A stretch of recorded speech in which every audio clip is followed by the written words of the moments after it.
말씀의 제목을 한번 같이 읽어보겠습니다. 시작. 감사하는 말을 하라. 감사하는 말을 하라. 우리가 에베소서 말씀을 계속 보고 있는데요. 오늘은 이제 순서대로 하면 에베소서 3장 이방인과 함께, 에베소서 2장은 내가 그리스도와 함께, 3장은 내가 이방인과 함께, 이방인과 함께 하는 유통의 복음을 나눌 차례인데 순서를 조금 바꿨습니다. 공감소통 대학교 광고도 좀 하고 조금 남겨서 우리가 이방인과 함께 결국 복음을 유통하려면, 복음을 전달하려면 뭘로 하는 거예요? 언어로 하는 거거든요. 언어. 그래서 이 언어 훈련이 없으면 사실 복음을 전달하기 쉽지 않을 수 있죠. 네. 그래서 언어의 문제. 우리가 지난 시간에 본 말씀에 의하면 우리가 모퉁이 돌 대신 우리 주 예수 그리스도와 하나 되게 하신 성령 안에서 하나님이 거하시기에 편한 성전으로 함께 지어져 간다라고 하는 거예요. 우리 출애굽께서 다 살펴본 것처럼 하나님께서 시내산에서 모세에게 두 개를 주시죠. 하나는 우리가 잘 아는 십계명에 기록된 돌판과 또 하나는 성막 설계도였습니다. 성막 설계도는 하나님이 주셨고 성막은 누가 짓습니까? 이스라엘 백성이 짓지요. 하나님께서는 우리에게 성막 설계도와 같은 하나님의 계획을 주셨습니다. 에베소서 1장에서는 그것을 하나님께서 태초 이전에 우리를 선택하시고 예정하셨다, 계획하셨다고 말씀하고 있습니다. 하나님의 계획, 하나님의 설계도는 이미 우리에게 와 있어요. 그러면 이제 함께 지어져 간다라고 했을 때 이 함께가 성부, 성자, 성령 하나님만은 아닌 것이죠. 누가 지어야 합니까? 우리가 지어야 하는 거예요. 그 성전은. 그러니까 함께 협력해서 함께 힘을 모아서 함께 믿음으로 응답해서 세워져 가야 한다는 것이죠. 오늘 우리가 읽은 5장, 6장에서는 이제 구체적인 삶의 현장 속에서 어떻게 하면 우리가 정결한 신부로서의 교회, 어떻게 하면 우리가 무장한 군대로서의 교회로 살아갈까 하는 이야기들을 하고 있습니다. 5장은 특별히 정결한 신부로서의 교회, 순결한 비둘기와 같이 우리가 살아가기 위해서 어떻게 해야 하는가에 대한 말씀이죠. 5장 1절 말씀, 그러므로 사랑을 받는 자녀같이 너희는 하나님을 본받는 자가 되라. 에베소서 5장은 우리가 하나님의 사랑받는 자녀랍니다. 하나님의 사랑받는 자녀로서 누구를 닮아야 돼요? 하나님을 닮아야 되죠. 우리 라이는 누구 닮았어요? 몰라요. 우리 라이는 누구 닮았어요? 엄마! 정답! 네. 아빠 닮는 것이 정상이에요? 비정상이에요? 정상이죠. 너무나 당연한 건가요? 이상한 건가요? 당연한 거죠. 우리가 사랑받는 하나님의 자녀다라는 것은 우리가 누구 닮았다는 거예요? 하나님 닮았다는 거죠. 그런데 이상한 크리스천들이 많아요. 거룩한 아버지라고 부르는, 그냥 아버지도 아니고 아빠 아버지라고 부르는 하나님보다 사탄을 닮았어요. 생김새는 예쁘게 하나님 닮았는데 입만 열면 사탄의 언어를 닮은 사람들이 왜 있어요? 그래도 우리 빛볼 소망교회의 성도들은 집에서는 모르겠어요. 교회에서 보면 언어가 아름다워요. 저희 아내가 새로 이 일을 시작했는데 그곳에 계신 이모님들은 언어들이 아이고 세요. 근데 우리가 기준을 어디에다 삼느냐가 굉장히 중요하겠죠? 광야 백성 수준의 그분들보다는 내가 더 낫지 기준을 잡으면 광야를 뱅글뱅글 돌다가 우리도 광야에서 인생을 마치겠죠? 우리의 목표는 가나안 땅이잖아요. 적과 꿀이 흐르는 땅, 아름답고 광대한 땅.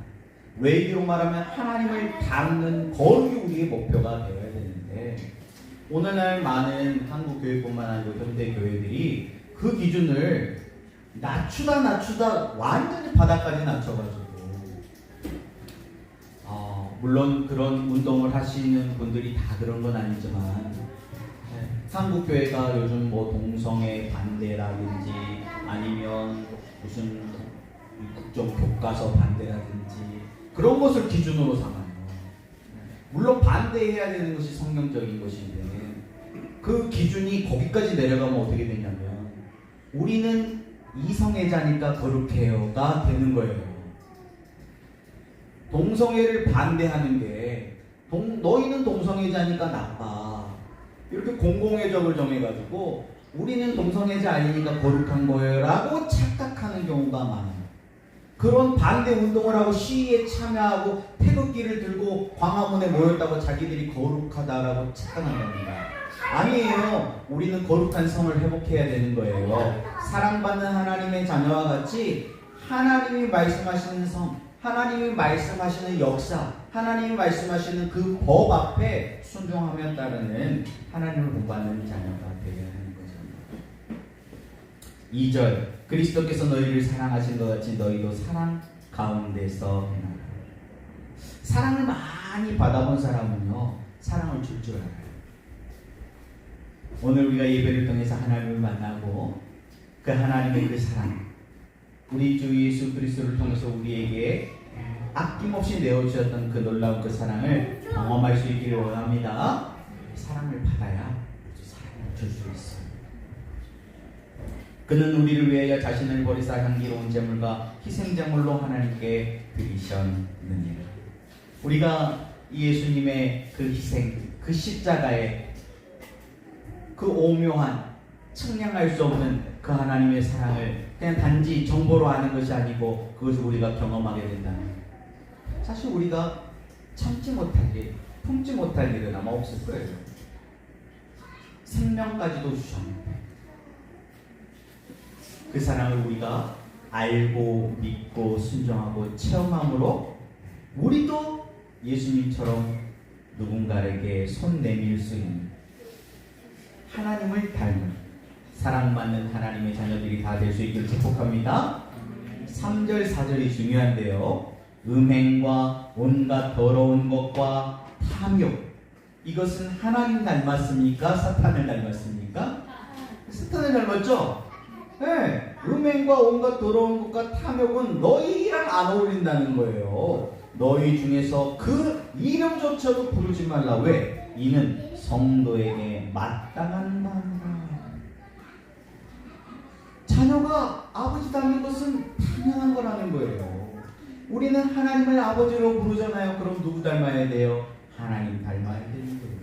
그것이 이상한 것이 아니고 어려운 것이 아니고 자연스러운 것이고 마땅한 것이라는 거예요. 너무 쉬운 거라는 거죠. 그런데 왜 우리는 어려울까요? 4절 누추함과 어리석은 말이나 희롱의 말이 마땅치 아니하니 오히려 감사하는 말을 하라. 우리가 죄를 짓는 하나님이 아닌 사탄을 닮아가지고 사탄의 말을 따라가지고 죄를 짓는 것 가운데 많은 경우가 언어 때문이에요. 언어. 그런데 어떤 언어냐? 4절 보니까 누추함과 어리석은 말이래요. 혹시 각주가 있는 성경책을 가지신 분들은 옆에나 밑에를 보시면 누추함을 설명해 놓았는데 누추함이 어떤 단어냐? 하나님 앞에서 살아가는 성도로서 수치스럽게 느껴야 할 모든 것, 수치스럽게 느껴야 할 모든 것, 즉 도덕적으로 추잡한 행동이라고 적어져 있어요. 추잡한 행동, 생각, 말 등을 포함한다. 아마 저희 아내는 이거를 온몸으로 지금 느끼고 있을 거예요. 아, 추잡한 행동과 말과 그런 생각들 말이죠. 그런 것들은 성도에게 어울리지 않아요. 하나님을 아버지로 부르는 사랑받는 하나님의 자녀에게는 어울리지 않는 것들입니다. 누추함과 어리석은 말, 또 희롱의 말. 남을 놀리고 비난하고 손가락질하고 하는 그런 말들 말이에요. 이 희롱의 말이 마땅치 아니하니, 그럼 우리에게 잘 어울리는 말은 뭘까요? 오히려 감사하는 말을 하라. 오히려 어떤 말? 감사하는 말을 하라. 여러분, 감사는 하나님 닮은 거예요. 사랑받는 하나님 자녀에게 잘 어울리는, 찰떡같이 딱 어울리는 언어예요. 그럼 우리가 감사의 말을 해야 되겠죠? 사실 감사의 말이 우리에게 훨씬 쉬워야 돼요. 어떤 말보다? 누추함과 어리석은 말, 희롱의 말보다. 그런데 입만 열면 누추함과 어리석은 말, 희롱의 말이 더 쉽게 나온다. 연습해야 해요. 훈련해야 되죠. 감사를 훈련해야 돼요. 여러분, 영어, 저도 영어를 꽤 오랫동안 공부를 했는데요. 영어가 안 튀어나와요. 뭔가 입에서 맴돌다가 머릿속에서 맴돌다가 안 튀어나와요. 왜 그럴까요? 딱 그만큼만 배웠거든요. 네. 학교에서 그냥 선생님이 시키니까 안 맞으려고 그냥 앉아만 있었던 거죠. 중학교 3년, 고등학교 3년, 대학교에서도 공부를 했는데 아직도 이게 안 텄어요. 딱 그만큼만 했기 때문이죠. 그런데 또 영어를 유창하게 또 하는 분들이 있잖아요. 결국 연습의 차이인 것 같아요. 연습. 우리 지난 시간에 얘기 드렸던 걸로 하면 그 오은영 박사님 몇 번 연습해야 된다? 200번을 연습해야 된다. 200번. 그냥 정보로 지식으로 그게 좋다더라 아는 걸로는 안 된다는 거예요. 다른 예를 들어볼까요? 여러분, 다이어트 하는 방법 얼마나 우리가 많이 알아요. 근데 살이 안 빠지는 놀라운 사실. 왜냐하면 그것은 지식이고 정보이기 때문입니다. 그것은 우리의 삶을 변화시키는데 아무런 힘이 못 돼요. 그냥 어디에서 한번 들어봤다. 그걸로 우리가 변화되는 건 아닌 것 같아요. 적어도 200번 정도 연습을 해야 입에서 나온다는 거죠. 그래서 오늘은 언어, 감사는 우리가 또 감사 운동으로 날마다 또 감사를 기록하고 있으니까 사실 이렇게 기록하는 게 연습이에요. 이걸 하다 보면 이제 나중에 이게 습관이 되잖아요. 그러면 말로 튀어나와요. 언어라고 하는 거는 그냥 나와야지 언어지. 이거 뭘 어떻게 할까? 주어, 동사, 보호, 목적어 생각하는 순간 안 나오는 거예요. 제가 딱 그 수준이기 때문에 안 나오는 거예요. 연습이 필요한 거죠. 그래서 기록하는 연습을 하다 보면요, 언젠가 입에서 튀어나오는 날이 있고, 그러면 그게 또 습관이